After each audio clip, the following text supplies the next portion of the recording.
What I love most about talking with other entrepreneurs here on the podcast is that in addition to discussing their zone of genius, we unearth business stories and philosophies that show us we're not alone in what we are thinking or show us an alternative way to approach things.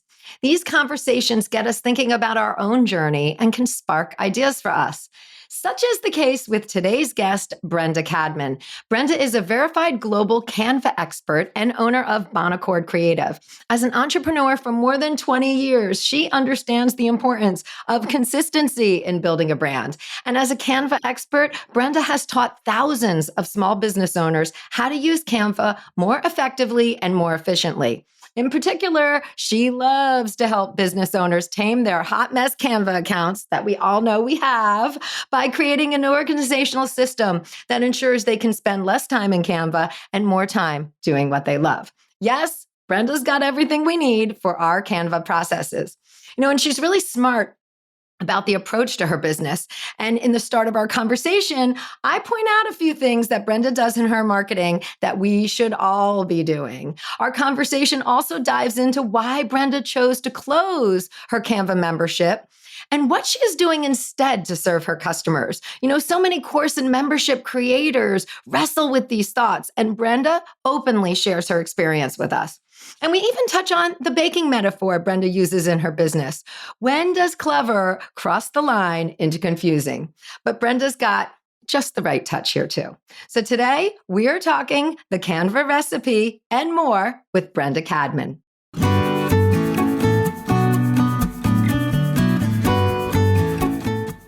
You're listening to the Long Game Podcast with Sandra Scaiano. In a world where everyone is doing, it's easy to get lost in a sea of comparison, secret tricks, and promises of overnight success. The long game is my approach to business, the actual day in and day out philosophy that you have to show up, you have to do the work, and there's no quick fixes for long-term success. I'm a web designer, digital strategist, and energetic thinker, and I'm here to share the process and lessons I experience with my clients daily who are going through the same struggles of building a business as you are.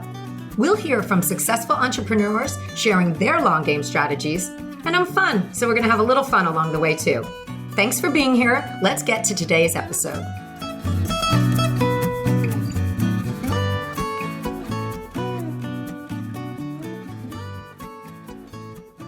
Welcome, everybody. We are here with Canva expert Brenda Cadman. I'm so excited to dive in with you today, Brenda. Welcome. Thank you for having me. So many things to delve into with you today. We're going to dive into Canva and how you developed your organization niche. But first, I want to talk about a few really good habits that I see that you do in your business. You do a really good job of offering free resources. You've got a free resources page and a whole blog with different Canva tutorials. And it's really such a wealth of information. And I would imagine that it really works for bringing people into the business that you have. Oh, 100%. And it comes down to making sure that you repurpose as much of that as possible. Because if I was trying to create a million different things all the time, I wouldn't be able to spend any time actually building my business. But if I can create a free guide and then I can share that on the website, I can share that in my Facebook group, I can make sure that the videos that I'm putting on my website, I'm also putting on YouTube. And there's a lot of ways you can repurpose it. Awesome. So I think that's really important. Although I will say I've also been accused, isn't the right word. I've been informed that I give too much away for free. So I am trying to hold myself back a little bit and find that happy medium. But I do like to give helpful content where I can.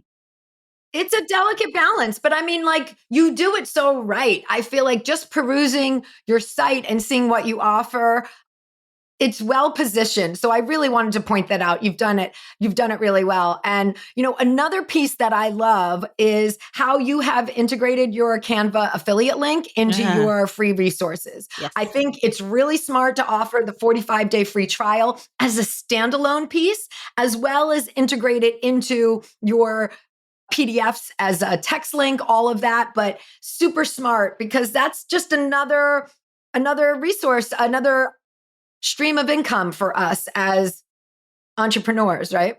It absolutely is. And I will say that I was checking the stats on my affiliate earnings for Canva this morning, and I have made the most this past month that I ever have with that. And I think it's all of these different things that I'm doing stacked on top of each other that is starting to create dividends. But you kind of want to meet people where they're at. Sometimes they are already looking for a free trial and you want to make it really easy for them to find that. But I also find that because there's a lot of features in Canva that are specifically pro features, it makes sense to mention that if you are interested in taking advantage of this feature and giving it a try and you're not on a pro plan, oh, by the way, here's a 45-day link that you can use to test it out. No cost involved. So meeting them where they're at, I think, is probably a really important part of affiliate marketing. I am still new to it relatively, well, at least new to it in terms of actually being successful with it. So it'll be interesting to see where it goes. But finding all those little places without being obnoxious is kind of a delicate little balance. Totally. And it makes sense. It's especially when it's a software that you support. I do the same thing with Kajabi because I'm like, I'm in it. I'm all in on it. So I want to put it in places and I want to support it because I can support you on the product, just like you can support people on Canva. So super smart. And it's easy. It's something we should all be thinking about. I mean, you believe in Kajabi and the benefits of it. If you're trying to do that and you don't really believe in what you're selling, you're just selling it for the sake of getting the affiliate commission, then that's going to come through. People can see that you're transparent if you're doing that. They understand if you're being genuine or not. But if you really do believe in the program and you would promote it regardless of that affiliate link, it's just really easy to throw it in there. Totally. And so, I highlight it because I want the audience to think about integrating everything in, right?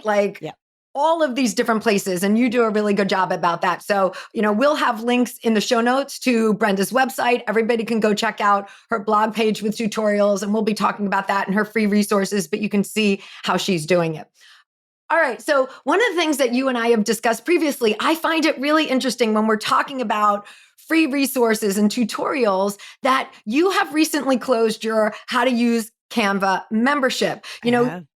I'm a big membership person. You would think that with a membership, it's a great way to serve people with tutorials and content. And I know that your membership was chock full. So can you share with us what was the membership setup and why this pivot was done? What transpired to change your thinking? It was set up like a pretty traditional membership. It had a training library in it. It had new monthly training each month. It had some all of my mini courses were in there in a content library. There was a monthly Q&A, live Q&A with the recordings. There was weekly live chat hours. And I just found that I did have members, but the growth wasn't there that should have been if it was the right recipe. And people were not engaging with it. They were consuming the content, but they were not showing up to the Q&As in the numbers they should be. They were not taking advantage. I'd open up live support and I would be there for the dedicated hour or 2 hours that I'd set aside. And I'd have a little trickle of questions when there should have been a lot more. Mm-hmm. So they're not using it. It's not growing. And I'm putting all this energy and effort into it. And I just flat out asked, I didn't even ask, are you getting the benefit out of it? They clearly weren't. And I think sometimes what people say is very different than what they do. And I'm very big on focusing on what does the data tell me? I know that you may tell me one thing, but I'm going to watch what you actually do. And they were opening the emails, but they were not showing up. And I think it was just coming down to too much content. Whereas how my audience, they tackle Canva is one pain point at a time. So if they're tackling one pain point at a time, I'm going to serve up the solutions one pain point at a time. So I did decide quickly to close the membership. I gave them plenty of notice. Well, not plenty, but a fair bit of notice. And anybody who had just been renewed, I refunded their membership. I made sure nobody was paying for time that they hadn't gotten, and then closed it quickly. And Pivot is in place now. where it's just switching to mini courses and trainings a la carte. So there will be $7 trainings in there. There will be $47 mini courses. Love it. Nothing at this point will be over $50. But if they are brand new to Canva and they just want to focus on getting foundational knowledge, okay, take Canva 101. Then when you're ready to learn organization, there's a course for you. Or if you want to learn how to tackle the brand kit, there's a course for you. One pain point at a time seems to be how they want to consume the content. So why swim upstream? Just repackage what I've got in a format that they actually want to buy, because they weren't buying, they weren't engaging. So I'm not interested in wasting any more time than I need to in learning that lesson. Totally. So, and I love that you brought up, the whole data piece, because people like you. You're cool, right? Like, oh, I like her. I want to stay in her membership. I want to be nice to her. Like, that's not what it's about. It's about all of the work, the growth, all of those pieces. So you are really smart to take it from a different perspective. And it doesn't lose anything. I mean, I did a membership where I had the exact opposite. I had only people showing up for the Q&As and not watching the tutorials. And I was like, okay, I get it. Like, I had the opposite effect. And I was like, this has to be set up differently, because I've marketed it as I'm giving you tutorials. So I have to keep putting tutorials in. But everybody really wanted the Q&As. So I did the same thing. I was like, this isn't where it's at for me. And a membership isn't for everybody. It might not be the right vehicle for every audience. So I love that you gave it a shot and really looked at the data to determine your next step.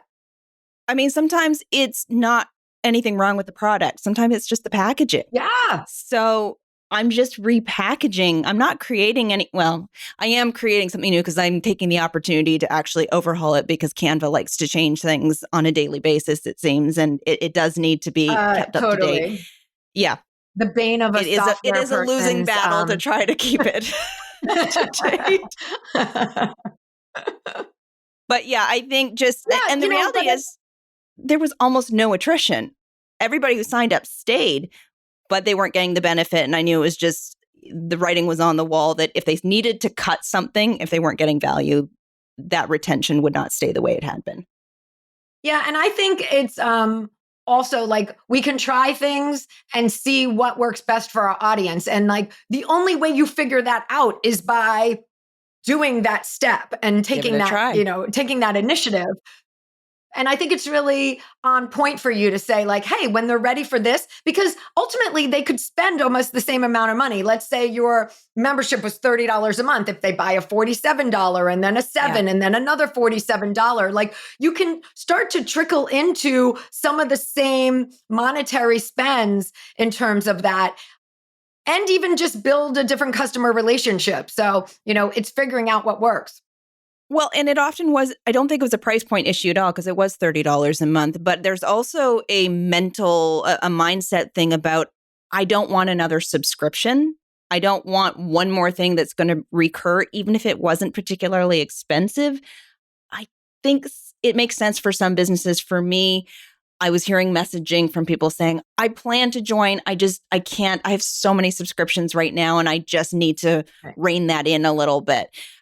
And let's be honest, if people are going to ever be in a position where they're going to be tightening their belt, a monthly Canva membership that they are not using is going to be one of the first things to go. So let's just, save that issue right now and move to something that feels easier for them to accept.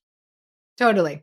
And, we're big Canva users. I'm a big Canva user. My listeners are like, most of us have I think who's listening, we have the basics down. We're creating social media graphics or PDFs. I mean, we create all my podcast graphics in Canva, and I think that's why I want to say to people, go to your tutorials, check out what you do, check out your courses, because there are really good tips and more that we can learn to benefit.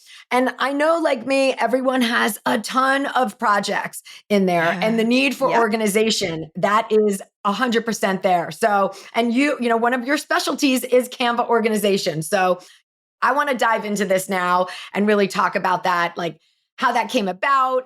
I do just want to say too, that I love the niche of course products like this. As a user, when you are in with a software, investing how you maximize it is such a smart decision. So for me, like the Canva organization course, it's a no-brainer because I have my shit all over the place there. And it's like, I struggle with You that. and many So, others. I am not getting rid of it. I still use other programs sometimes, but not as much as I use Canva. So, and both of your courses that you're currently offering, in addition to probably what you're coming out with, but both of your current offers are pretty niche. You've got the Canva recipe course for course creators, which is like focus on designing on brand content for your digital courses. And then your Clean Up My Canva, which really dives into the organization. So I love that piece. Even though you have your 101 coming, like these are very specific for people who are far in as well. And made a commitment to the software. Yeah. And I think sometimes people feel like, oh, I know my way around. I don't need any sort of training in this. I'm good. I've got it. But I would say everybody is wasting time in a lot of things that they're doing in Canva. And we need to claw as much of that back as we can. If I can teach something that is going to save somebody a few hours a month that they would have spent cumulatively searching for designs that they know they created 2 months ago, that if they don't find it, they're going to have to spend the time to recreate. I mean, I think that's a good investment of a little bit of time. And they're not complicated things to learn. Sometimes it's just understanding what functionality exists and how to maximize it in order to ensure that you are not wasting a ton of time in there, and what some of the little tips and tools are that, unless you know specifically the steps to take to find them, you may never see them.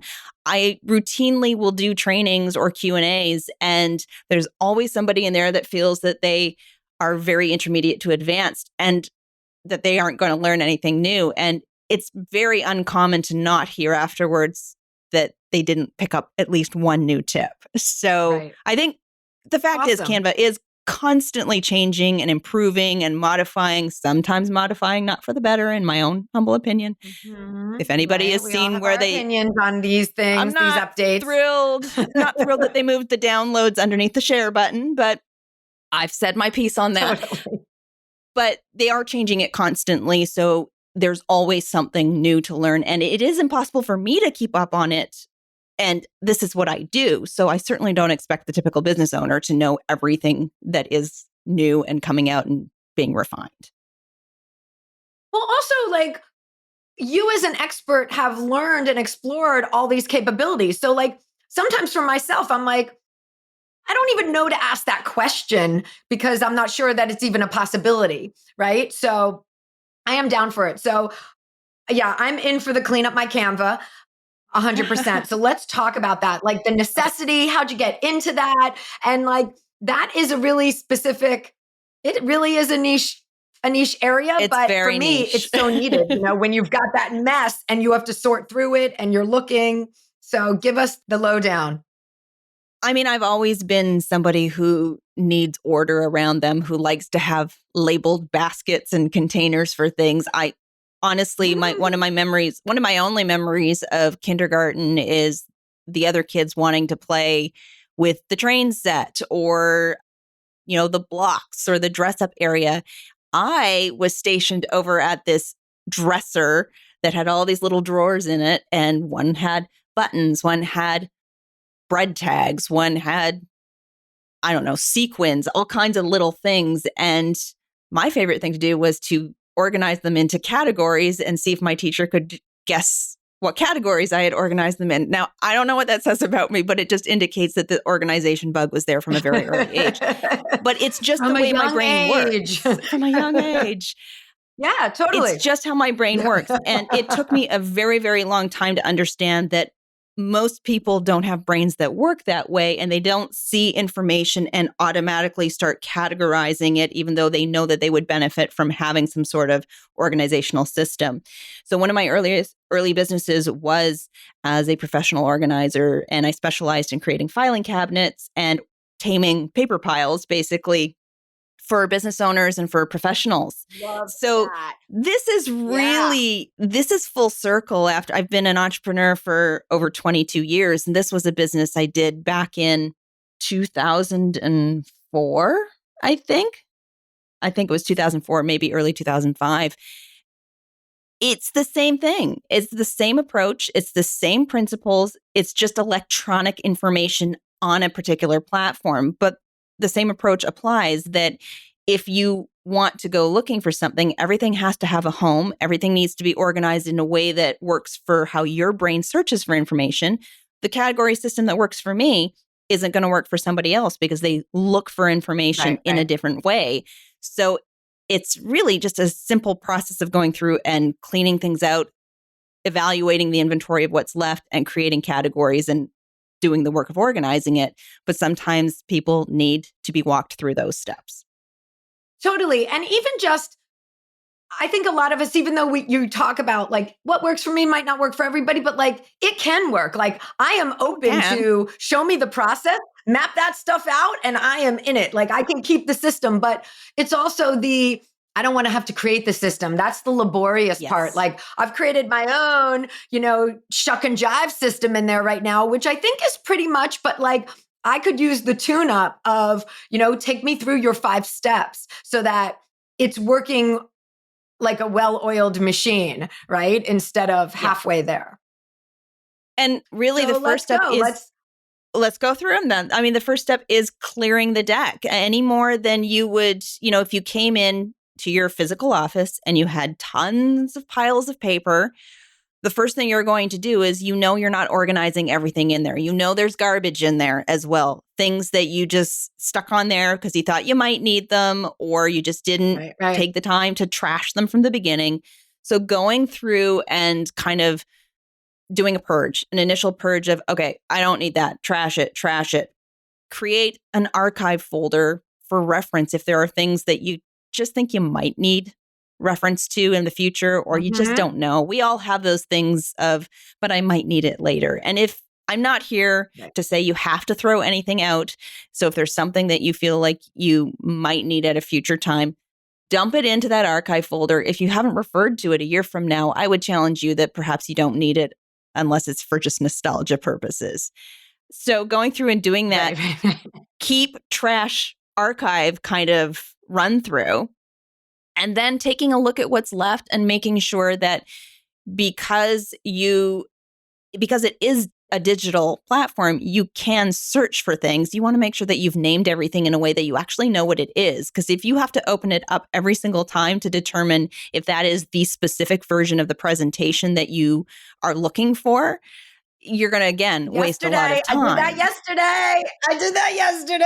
Absolutely. Because a lot of us are giving presentations and we might use the same base master presentation for 5 different groups, but there's slight little changes in it. And in Canva, if you're just looking at the cover photo on all of them, they all look the same. So unless you want to spend forever opening them, make sure that there are keywords in that naming that make it abundantly obvious before opening it what is what. So that's also going to help you file them. And then once you've kind of gone through and renamed things. That's also where you can get specific and to yourself, right? You can bring what is your keyword that you're bringing. Exactly. So, we can take your system and then bring to ourselves, well, this is how I think. I would think of it like this. Yeah. What would you search for if you had to go find this 6 months from now? Right. Because not only do I want it to be obvious what's in there, I want it to come up when you search for it in Canva search bar, because that's still going to sometimes be the fastest way to find it. So making sure it's descriptive, making sure that it is consistent as well, that, you have a kind of consistent naming conventions that you're using for all of your stuff. And then once you know what's left, we can evaluate and we can start figuring out, how do these chunk down into categories? Do I have a lot of social media? Great. I'm probably going to have a social media folder. That social media folder is probably going to be chunked down into Instagram, into LinkedIn, into YouTube, if that's how you would search for that. Your brain might instead search by project. Maybe it's organized by project. And within that project, each has its own social media folders associated with it. It's, again, up to you how you search for it. But you want to plan what those categories are. And then you want to go and create the folders, which I'm happy to announce that that's not really an announcement anymore. It's more of an update. Canva used to only allow you to have 2 custom folders if you were on the free plan, but they are rolling out unlimited custom folders to both free and paid Oh, plans cool now. for that. Yeah, I'm not sure if it's 100% rolled out yet. I have reached out to Canva actually this morning to ask if that is done now or is that still in progress. But if you don't have the ability to create unlimited folders right now, it's coming. And then, plan the folders, create the folders, and then it's just a matter of batch organizing everything in. You do not have to move designs and images one at a time.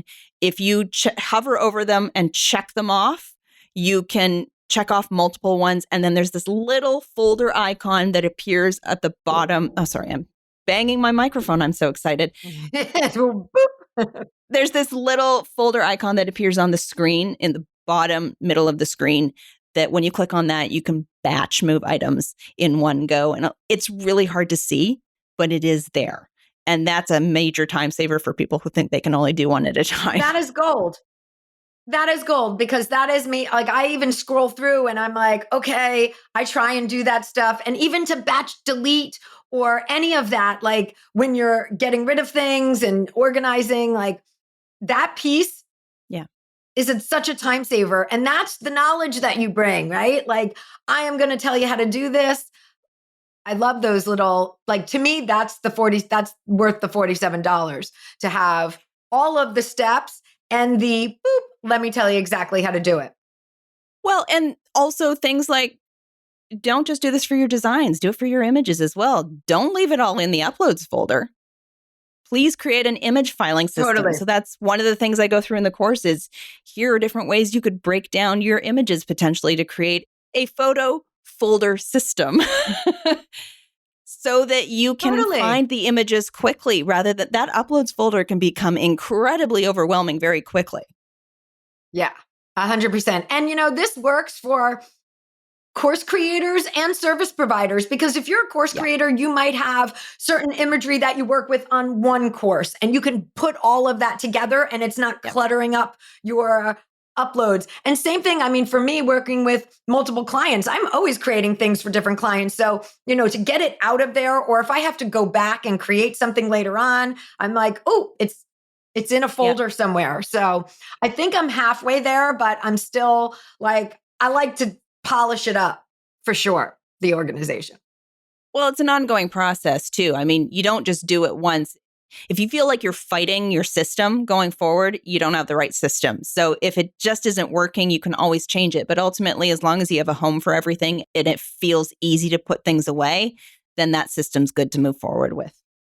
I did just have a file folder flashback right now. Like that makes perfect sense for the file folder drawer as well as what we're doing, right? Like, I love that you came full circle with your experience too, because I feel like sometimes we have all of this training, we have all this experience from another part of our lives, but we move forward. And I know I do want to comment that for like 20 years, you've also been a web developer. So like you put some of your stuff aside from your past, and now you're bringing it back out. And I love that because I think we all have this valuable experience, this long journey, this long game that we've been on. And we're kind of like, well, I got to learn something new. I have to take another course. And I find this with myself too sometimes where I'm like, oh my gosh, I used to do this then and it was so successful. It really isn't any different now. Let me apply what I was doing then to now. Let me bring it to my clients. And it's valuable. It's so valuable to go back in what we know from our journey in the past as well. And I think when something comes easy to you, you don't see the value in it. Mm-hmm. I have never valued my organizational and administrative skills the way that others have, because I just see it as, well, doesn't everybody know how to do that? What is special about that? And it takes time to understand that it's very easy to dismiss as something that everybody can do. And why would they pay for this? But it actually, you get too close to see your own genius in something. And that's a little over the top. But I mean, there are other things. You and I were talking earlier. I was just going to. Oh, 100%. We were talking earlier about my copywriter who writes amazing copy. And I look at this and think, I could not pull those ideas together as beautifully as she just whips out. And I could see how she might think that everybody can do that, but she has a gift that she has nurtured over the years. I can't do that. I'm definitely prepared to pay for that. Right. Totally. So, And I think as we've gone on in the industry and owned our own businesses, we talk about, and I hate the cliche of like being authentic, but like when you are true to yourself and what you do and what your experience is, like that is the ultimate. That is making you happy. That is making you successful. That is sharing what you have further, serving, all of those things. And sometimes we need to kind of go through that journey to end up back at the same spot and be like, yes, I am 100% myself right now and bringing this shit forward. Like, love it. That's why I really wanted to talk about that and highlight that, because we're all trying to get back to who we are. And you found it when it's the thing that you are prepared to talk about all day. And it just isn't an expenditure of effort the way that other things I have talked about in the past are. They always felt not difficult, but there was a lot more work involved in talking about website security or talking about website usability and things like that. It's something I do understand and I have a relative mastery of, but it never came easily the way this does. And I think it feels good. It feels like a fit. You kind of know when you found it. And then it's just a matter of figuring out how to take that information, that expertise, and how to package it in a way that people are actually asking for. Totally. And in a way that they're ready to accept and dive into. And I love that you brought up your copywriter, because I do want to talk about that. I love that you have this playfulness with baking. I know like you have one of your courses is your metaphor of the recipe, the Canva recipe. And sometimes, I've had a lot of conversations with clients and even other women in the industry about like, hey, don't get too clever because you confuse and all of that. But like, I feel like you have really hit the nail on the head in terms of the balance. And you were attributing some of this to your copywriter, because I understand it. I get where it's coming from, but it's not over the top where I'm like, I don't know what she's talking about. And you haven't lost me in it. So I really love that you're able to find the perfect balance of the clever to mix with your own messaging and what's coming out. I remember hearing I don't know who said it, so maybe somebody can figure out where I should be attributing this to, but the idea of don't sacrifice clarity for cleverness.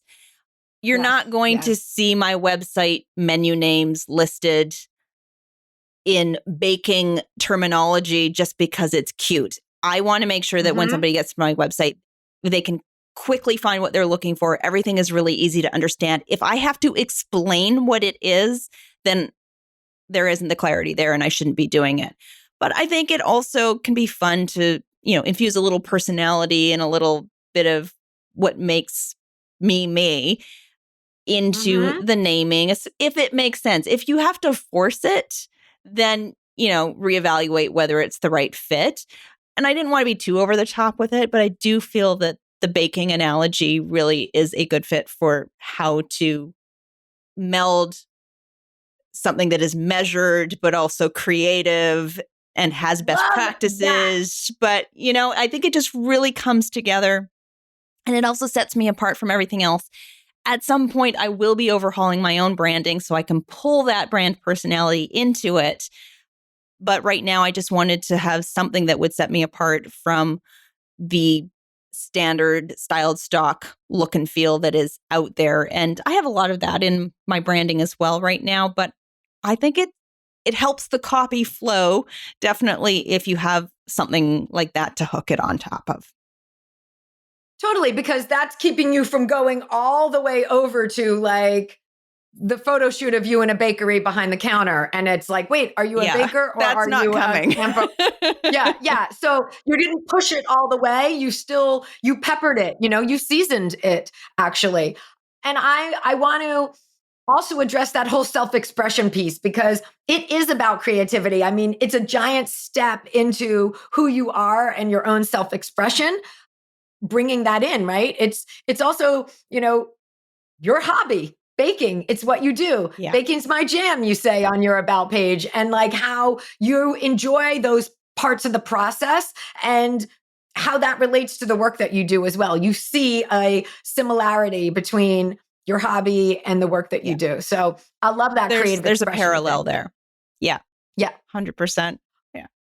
And you've done it properly, so I'm excited for you to have a rebrand just to see like what comes out of that a little bit more for you. And we'll be watching. I mean, everybody, you've got to go check out Brenda's website. All of the links are going to be in the show notes. She's also got a how to Canva Facebook group.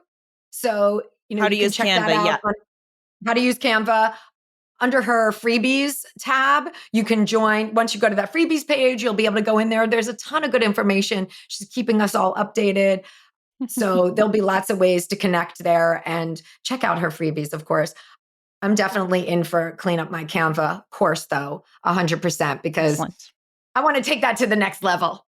I think when you've kind of stumbled on the right fix because everybody seems really excited to take that course and to get on top of their hot mess Canva accounts. So I think I've stumbled on my golden goose, which is kind of nice. Totally. So what else is coming down the line? Let us know like what we can look out for from you. Oh, who knows what I will be paying attention to what the people say. If anything, that is kind of where I just need to put my attention is I can have ideas about what I think people are interested in, but they will tell me by whether or not they're handing over their credit card information. And really quickly whether you've actually stumbled on it or not. But I think just focusing on this kind of a la carte sort of approach to these little tiny mini offers. And then twice a year, I do my bigger 6-week program. That's the only kind of high touch way that people can work with me at this point. But who knows what the future will hold? We'll just play it by ear. Yeah, well, we're watching and we're all going to go check it out, join the Facebook group and keep following. I want to thank you so much for coming and sharing your ideas and your experience and your whole journey with us, because these are things that happen and we need to talk about more and share about it. So I really appreciate you being here today. Oh, I appreciate you having me. Thanks. All right, everybody, check us out. Go check Brenda out. And we will see you next week. Thanks for joining me today. You can access more info in the show notes at thelonggamepodcast.net. If today's show connected with you in some way, please share it with your friends or hop on iTunes and leave me a review. Until next time, keep playing the long game.